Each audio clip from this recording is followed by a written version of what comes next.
We'll get started here in just a couple of seconds. I want to talk about stuff a little bit different today.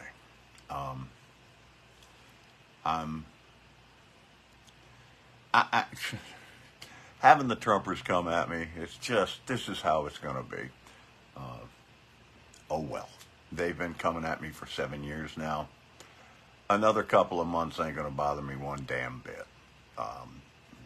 Go ahead, do your thing. I don't want to talk about that. I want to talk about policy. I want to talk about policy over lies. I want to start it with a simple statement. Doesn't matter what the policy is, doesn't matter what the platform is, without the House and Senate to work with the executive, we got nothing. And if we think that we're going to get the current House with its Republican majority to work with the administration, they're not going to. The next administration, we have to elect Kamala Harris because there's real policy and platform there. The next administration, the Harris-Walz administration, is going to need the House and the Senate to work with them. You can't ignore those races. Most importantly, you can't ignore policy. And you can't ignore, and I've got a bombshell at the end of this one. It's finally happened. It's a big thing. But if we let the orange shit stain keep the House and Senate, it doesn't even matter if we win the election with Harris and Walz, because nothing will get done. No policy, no platform, nothing will be changed. That has to happen. And if we don't win the House and Senate, we don't really win much of anything. Maybe we'll have a little more reasonable Congress. Maybe we'll have them a little less divided, but I wouldn't count on that. They're still buying into the lies. They still haven't demanded a platform. They certainly should. But if we win the presidency and don't win the House and the Senate, then Donald Trump wins. It's that simple. Let's look at his policy. He wants the failed wall to continue. And really, honestly, what a waste of tech. What a waste of money to build this archaic system when what we really need is new tech and more people. We need better vetting at the border. We need a better way to make immigrants into the country a little bit faster than the system we have. These are all things that Harris is talking about, and this is exactly what we would be doing. By the way, we would have had Donald Trump not stomped on the border bill that was created by the Senate. And good old MAGA Mike Johnson said, no, Trumpy said he doesn't want this to go through until after he wants this to run on. And he did that. And kind of an interesting thing happened with that. Oh, Lord, I'm looking forward to getting to the end of this. But the rest of what he wants to do is to replace career federal employees with loyalists. That is a part of his policy agenda.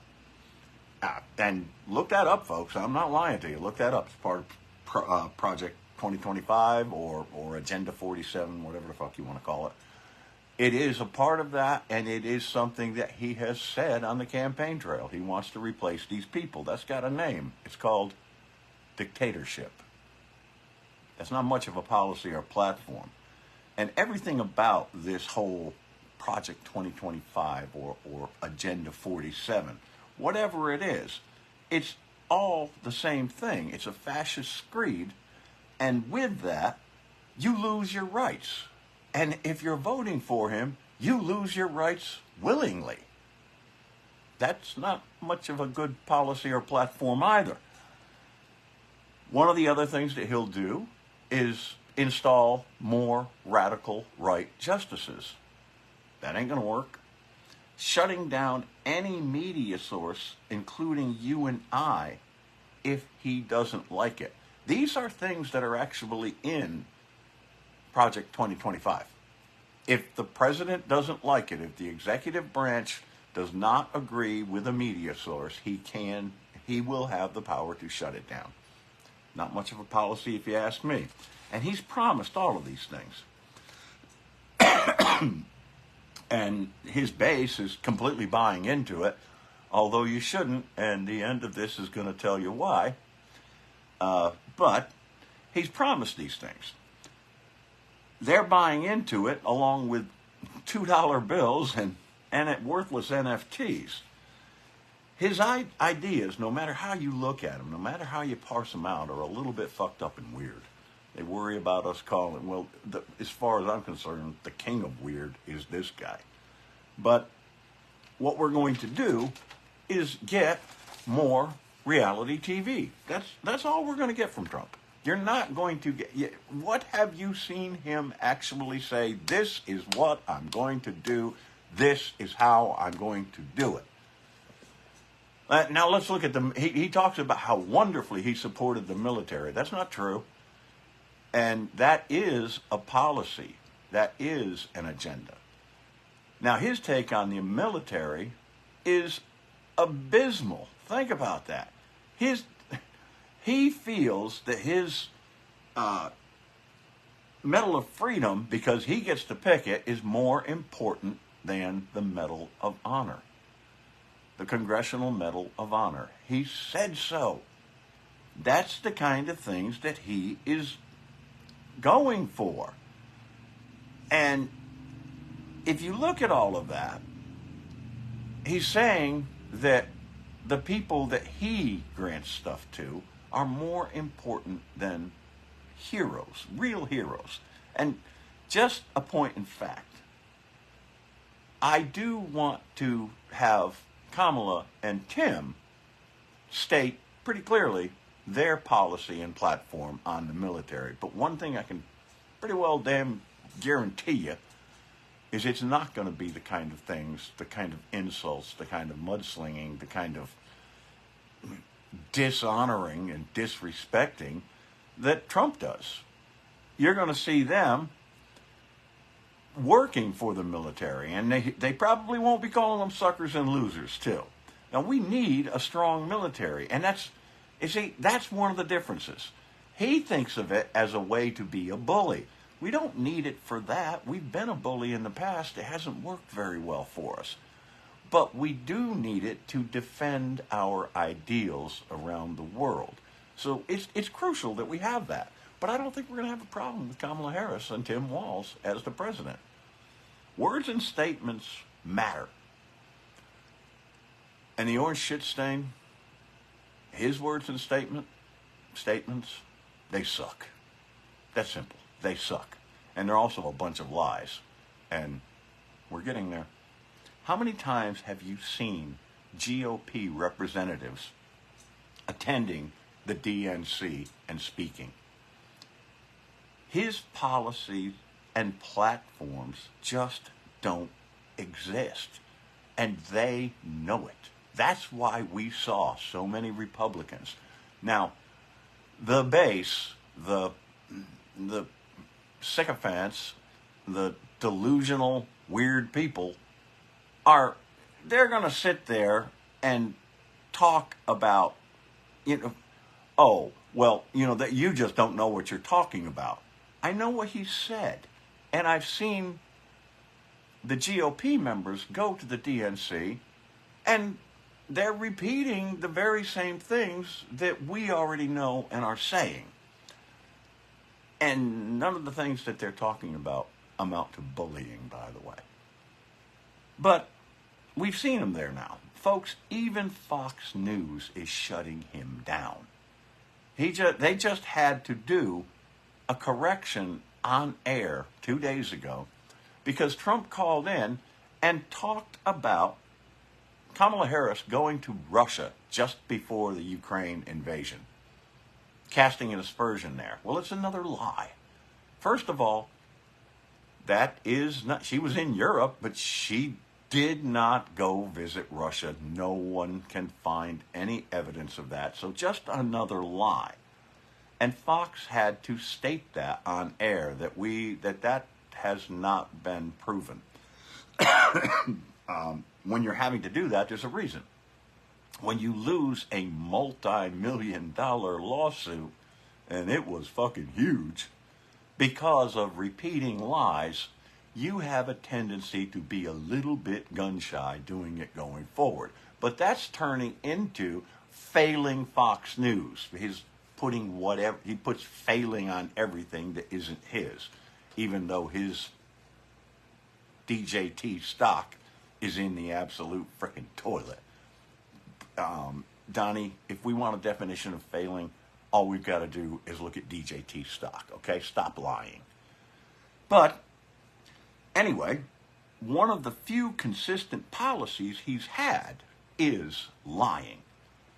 Remember, now we're about to get into the big bombshell. Remember that his lies brought about the January 6th insurrection. His people believed what he said about the election was stolen, he was cheated, there was all kinds of fraud, and that's the only reason, because he had gotten so many more votes than he did the last time, he couldn't possibly have lost. Fight, fight, fight. And that's what he sent them off to do. You can say it any way you want to, he sent them off to fight his fight at the Capitol, beating police officers, desecrating the halls of our capital, of our nation, shitting, pissing on the walls, violence everywhere, storming the gates, if you will. And it wasn't so bad. And now he is supporting the people that perpetrated that. The people that he set into motion, which, by the way, is the basis for a number of the charges against him. And we're getting to the good part. His latest grift is in reference to that. On September 5th, he is going to have the J6 Awards Gala at one of his country clubs. He's celebrating. They're going to give awards to the January 6th criminals convicted. Most of them, or not most of them, actually, far less now. Many of them still in prison, some of them going to be there for a very long time. He's going to give them awards celebrating those that used violence in the name of his lies to overthrow our democracy. And you've only got to pay $2,500 as a single person to go sit in the back someplace. You can, however, get a table, and those go all the way up to $50,000 tickets. It's just another grift. It's just some gold shoes. It's some NFTs. It's some $2 bills. It's nothing more than that. It's a bunch of red hats.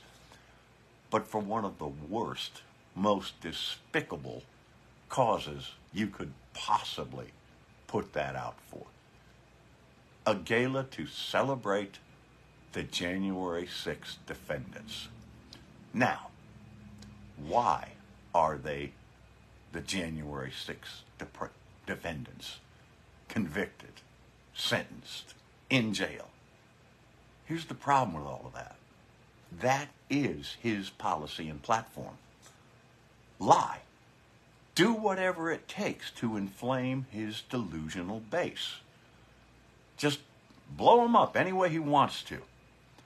Delusional because many of them are in jail still for their actions based on his lies. A lie that he's now admitted to. I don't know if any of you have seen the reporting or saw that particular speech, but he has admitted to it. 2 days ago, his words at his border security event in Arizona 2 days ago. This is the exact quote. This was the last year in office for me because of a horrible election. I got many million votes. I got many million more votes than I did the first time, but didn't quite make it. Just a little short. So, the horrible part in the election is you lost. Because, Donnie, right down there, 2 days ago, at the border, that was your words. Didn't quite make it. Just a little short. Just a little short. If that doesn't mean that, what does it mean? And what that means with that is the big lie really was the big lie. Sad part is, to this day, his whole campaign is still based on that lie. His whole policy and platform is retribution. And what he says he'll do going forward are the same fucking rehashed things that he wasn't able to accomplish, that he promised last time, telling his lies.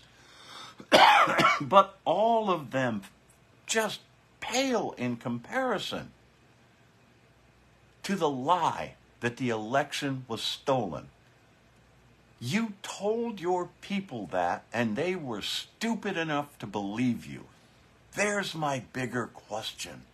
It is now out there. He said it. He admitted that he lost the election. You staged an insurrection over that shit. You went down and people died. You broke into our Capitol trying to stop a government function, which is the definition of an insurrection, all based on a thing that he has now admitted to lying about. And you're going to do it again? That's okay? All that he ended up having wrought from the basis of that lie is okay? No, it's not. And he's still trying to put the same bullshit out there, just packaged a little differently. There is no policy. Meanwhile, Kamala Harris has a real platform talking about what she will do for new home buyers.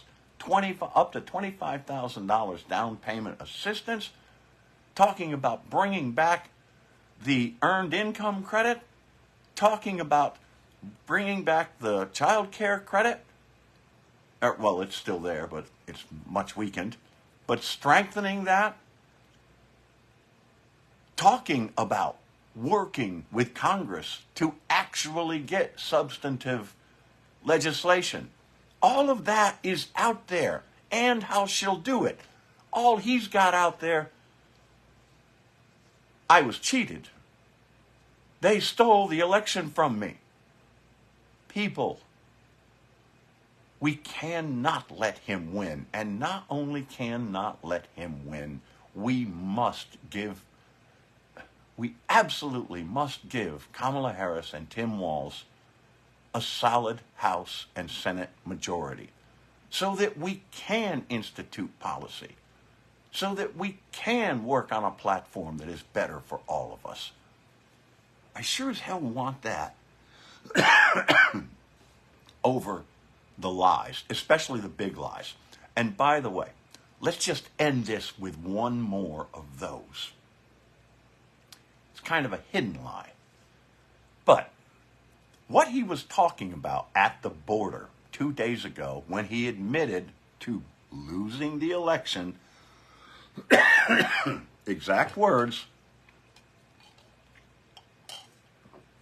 I got many millions more votes than I did the first time, but didn't quite make it. Just a little short. That's the admission. He was talking about this at the border, holding up a chart that he had made with numbers about border crossings and how terrible it is and how terrible it was under Obama and how much better it was under him. This happened to be the chart that saved his life. You know what's not on that chart? He was holding this chart when he was shot at. He looked away to the chart, and that's why he was saved. He was saved by another lie, just the way he's trying to save himself now. You know what's left off of that chart? When he was getting close to leaving office, the numbers started to spike. He didn't have the lowest numbers ever. They went down for a while. But there were a lot of things involved in that too, weren't there? People wanted to get the fuck out of where they were living. But he didn't have that. That was taken off the chart. And by the way, look me up on this, folks. That is a fact. In other words, another lie saved his life. Give me policy, give me platform, and give me a president that will institute a good one with a vice president to back her up, but most importantly, give me a reasonable Congress that will discuss, debate, but still work for the betterment of the nation. That's what we get when we vote blue. Do it. I love you, America. Share this shit.